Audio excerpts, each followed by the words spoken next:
Number 29. Shamsuddin HabibAllah. My eyes never beheld anyone more beautiful than you. No woman gave birth to one more handsome. Born faultless, as if it was your wish. Hassan ibn Thabit speaking to the Prophet. Shaykh Shamsuddin HabibAllah Jani Janan al-Mazhar was the son of eternal happiness. He was the beloved of God, Almighty and exalted. He was the spirit of the people of truth, and the essence of the spirit of the people of taste. He was the Kaaba of the pious, and one of the flags of the noble messenger. He elevated the knowledge of the religion of Muhammad. He revived the way of the Naqshabandi order. He was born in 1113 Hijra, 1701 current era, in India. From his childhood the light of guidance and the traces of piety shone from his forehead. His features were molded with the manifestation of heavenly beauty. He was famous, like the Prophet Yusuf, for his beauty. Everyone loved him because he represented beauty. That is an attribute of God, about whom the Prophet said, God is beautiful, and he loves beauty. It is also the attribute of the Prophet, about whom Anas said, Your Prophet was the most beautiful in appearance, and he had the best voice of all prophets. Because of this, Shaykh Abdul Rauf al-Munawi said, The Prophet had no partner in his beauty. When Shaykh Mazhar was 9 years of age, he saw Abraham, who gave him miraculous powers through spiritual transmission. At this age, if anyone mentioned Abu Bakr as-Siddiq in his presence, he would see him appear with his physical eyes. He was also able to see the Prophet and all the companions, as well as all the sheikhs of the Naqshbandi order, especially Shaykh Ahmad al-Faruqi. His father raised him and educated him in all branches of religious knowledge. At a young age his heart was attracted to the spiritual light coming from his Shaykh, Sayyid Nur Muhammad. His Shaykh opened the eyes of his heart and fed him from the nectar of the flower of the hidden knowledge. The Shaykh took him out of the state of self-awareness and lifted him up to the highest stations, which produced in him great astonishment and caused him to faint. When he awoke, he accompanied Shaykh Nur Muhammad in further ascension. The Shaykh allowed him to observe the mysteries of the hidden world and gave him gifts from his miraculous powers and stations. One look of his Shaykh opened in him the 9 points, the loci of the Naqshbandi secrets. From the knowledge of the 9 points, he delved into the secrets contained in the 5 more powerful points, until his Shaykh authorized him to activate the 9 points at any time and to use them. Then he brought him back down to be in his presence and only in his presence. He brought him from one stage to another, enveloped him with his light, and protected him with his gaze until he achieved the ultimate perfection and awakened himself from ignorance. He was steadfast in serving his Shaykh with complete truthfulness. He continued to progress by entering seclusions in the desert and in the jungle on the order of his Shaykh. In these seclusions his only food was wild herbs and roots. During his period of asceticism, he wore only what would cover his nakedness. One day, after many of these seclusions, he looked in the mirror, but he did not see himself, he saw his Shaykh. At this stage, the Shaykh authorized him to guide God's servants to their destinies and to the straight path. He put him on the throne of succession, and by him the Sun of Guidance ascended the Tower of Happiness. When his teacher passed away, he continued to visit his grave. For 2 years he received whatever lights and knowledge his master was able to transmit to him from his grave. Then he was ordered through his spiritual connection to his Shaykh to connect himself with a living master. He reached the door of the perfect saints of his time, Shaykh Muhammad Afdal, Shaykh Hafiz Sadallah, and Shaykh Muhammad Abid. He attached himself to Shaykh Shah Kalshan and to another Shaykh by the name of Muhammad Az-Zubair. He used to attend the session of Shaykh Muhammad Afdal, one of the Caliphs of the son of Muhammad Masum. He visited and studied with Shaykh Abdul Ahad and received from him knowledge of the prophetic traditions. During this class, whenever the Shaykh would mention a tradition, he would disappear through self-effacement, and a vision would come to him in which he would find himself sitting with the Prophet and hearing the tradition directly from the Prophet. He would correct any mistakes that might occur in the Shaykh's narration of the tradition, and was acknowledged as a genius in the science of the traditions. He kept the company of these Shaykhs for 20 years. He progressed further and further in the states of perfection until he became an ocean of knowledge. He rose in the firmament of the spiritual poles until he became the spiritual pole of his time, shining like the sun at high noon. Shaykh Muhammad Afdal said, Shaykh Mazhar HabibAllah was given the state of the spiritual pole, and he is the central pivot of this Sufi order in this time. His spiritual perfection attracted people from all reaches of the subcontinent. In his presence, each seeker would find what he needed, until through his blessing, the Indian subcontinent became like a Kaaba, encircled by flocks of angelic beings. This attractive power influenced everyone, even students of other Naqshabandi Shaykhs. One of these was Shah Waliullah of Delhi, who grew very fond of Shaykh Janjanan. He said in reference to him, "He was a beacon lighting the way for me to the divine presence, and through him I received a great deal of guidance. Although he was no older than I considered him as my master, like my own shaykhs, my father, Shaykh Shah Abdur Rahim, and Shaykh Abu Tahir Madani." Shah Waliullah was referring to Jani Janan and to his other 2 teachers when he said in his book, Atlaf al-Quds, "The second category of teachers of the path consists of persons of such perfection that the divine wisdom has appointed them to be guides to the people. Through their agency, the community is united and disciplined, and God's purpose is made manifest. Spiritual guides such as these have mapped out the way correctly.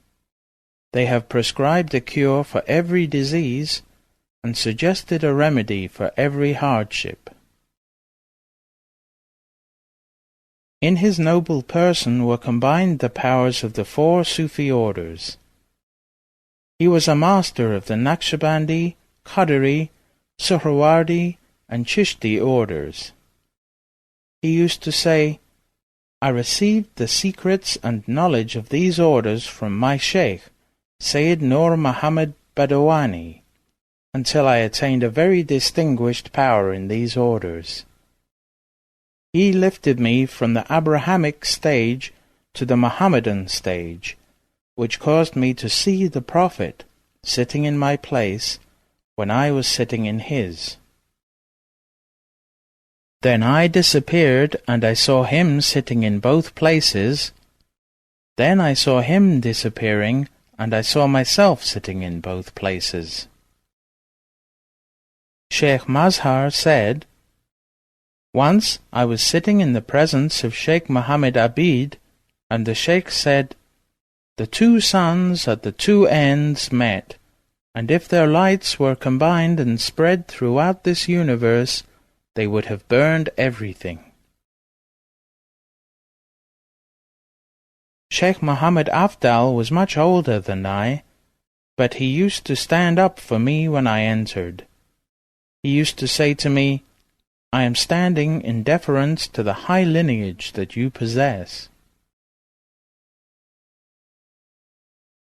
This whole world and the entire universe is in my hand. I can see everything in them, just as clearly as I can see my hand. He had innumerable miraculous experiences and numberless visions about the heavenly world as well as the lower world. Once he travelled with some followers without any food or provision. They walked, and whenever they got tired they sat. The Shaykh would call them and say, "This food is for you," and tables of food would appear in front of them. One day during the trip there was a terrible storm. The wind was blowing everything in its path. It was freezing.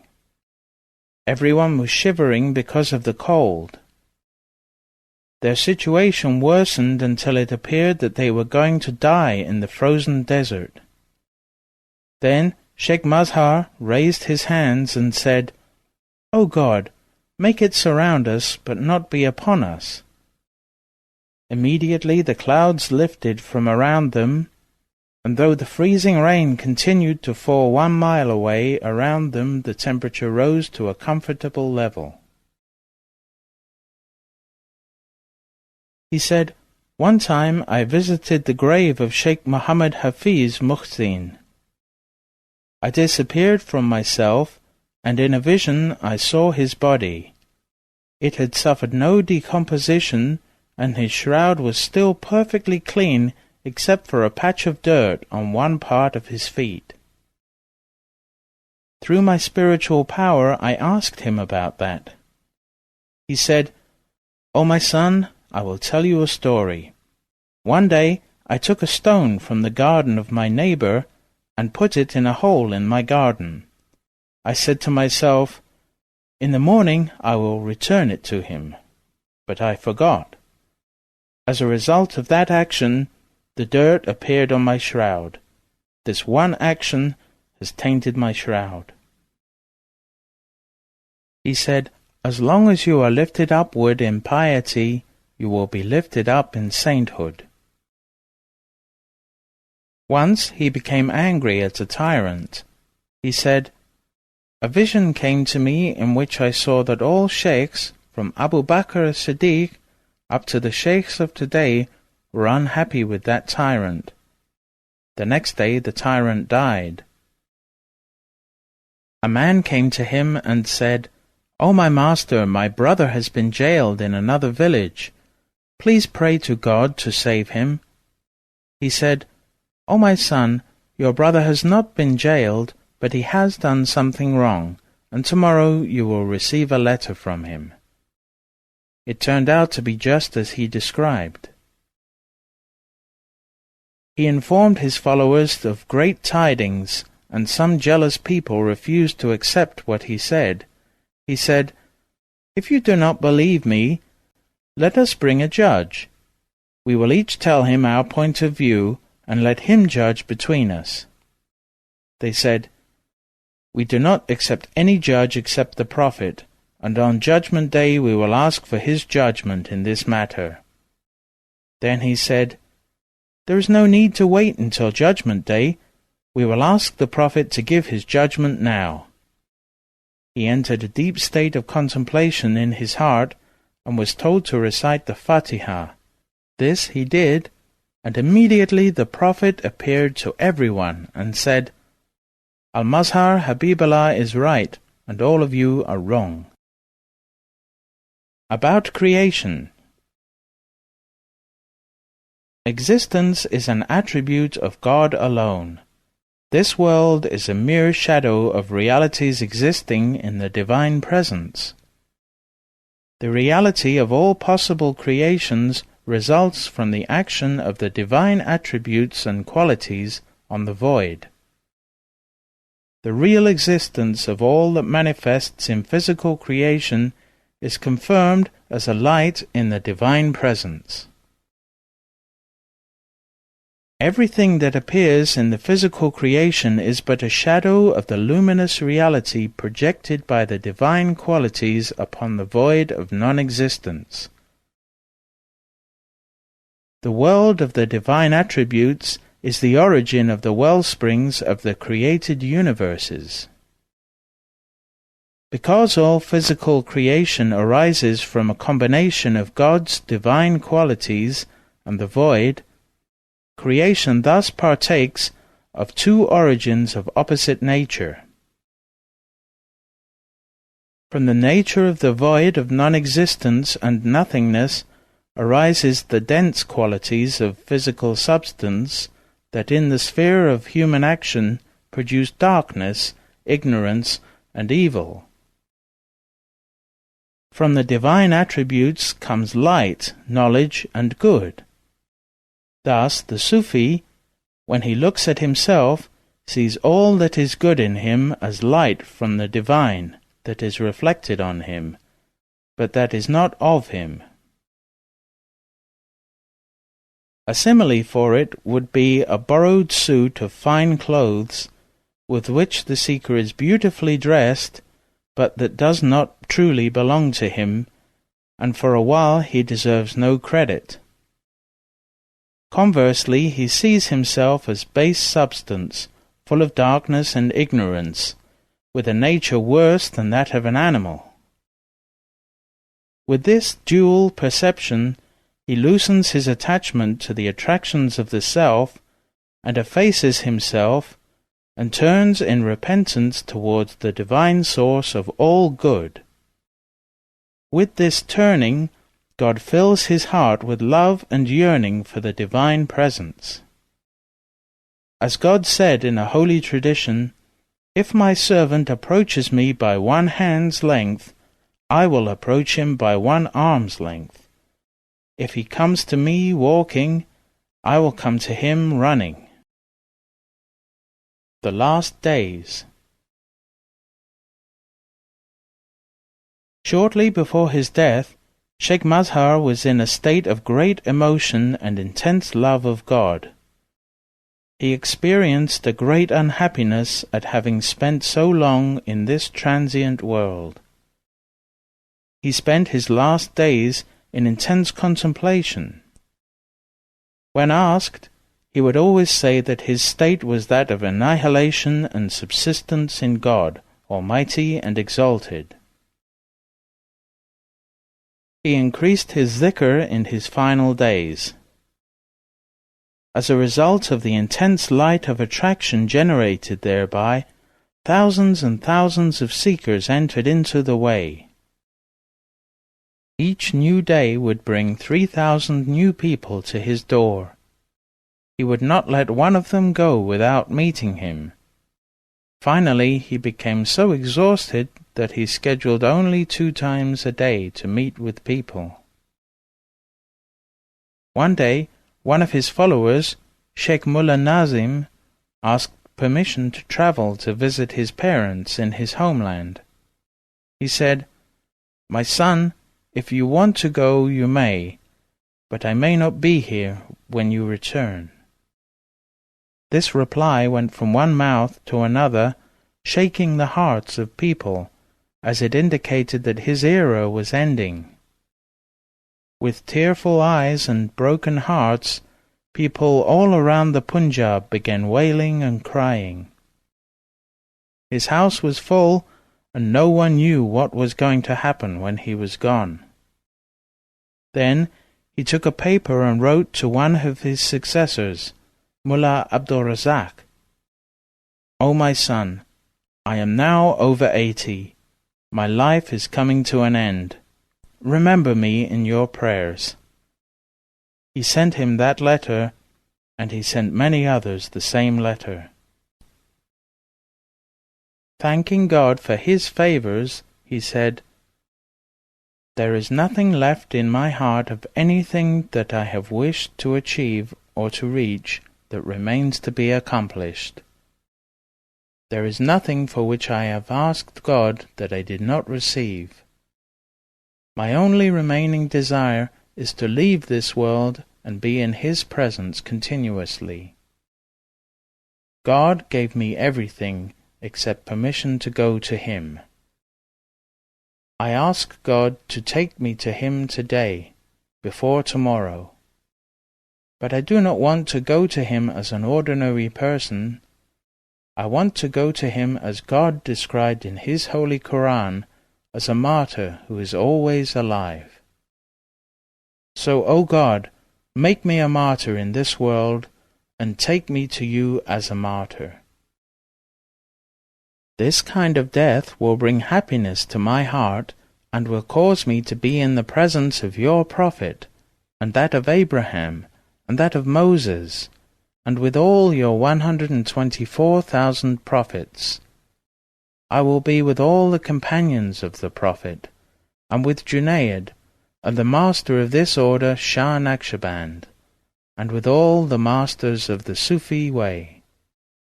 O God, I want to combine the witnessing of physical martyrdom with spiritual death in the state of witnessing, in the state of annihilation." It was Wednesday evening, the 7th of Muharram, of the year 1195 Hijrah, 1781 current era. His servant came to him and said, "There are 3 men at your door. They want to visit you." He said, "Let them enter." When they entered, he came out of his bedroom and greeted them. One of them said to him, "Are you Mizra Janijanan HabibAllah?" He answered, "Yes." The 2 said to the third, "Yes, he is the one." One of the men took a knife from his pocket and stabbed him in the back, piercing his kidney. Because of his age, he was unable to withstand the severity of the blow. He fell to the ground. When it was time for the dawn prayer, the king sent him a doctor. He sent back the doctor and said, "I do not need him. As for the men who stabbed me, I forgive them, because I am glad to die as a martyr, and they came as an answer to my prayer." He passed from this life on Friday. When the day reached its middle, he recited Al-Fatiha and Yasin until the time of the afternoon prayer. He asked his followers how many hours were left until sunset. They told him 4 hours. He said, "It is still a long time until the meeting with my Lord." He said, "I have missed 10 prayers in my life, all in these past 2 days, because my body is full of blood and I have been unable to raise my head." They asked him, "If a sick person is in such a weak condition, is he obliged to pray with movements of his eyes and his forehead, or to postpone his prayer?" He answered, "Both ways are correct." He waited with patience for the sunset, and he died. It was the night of Ashura, 1195 Hijrah, 1781, current era.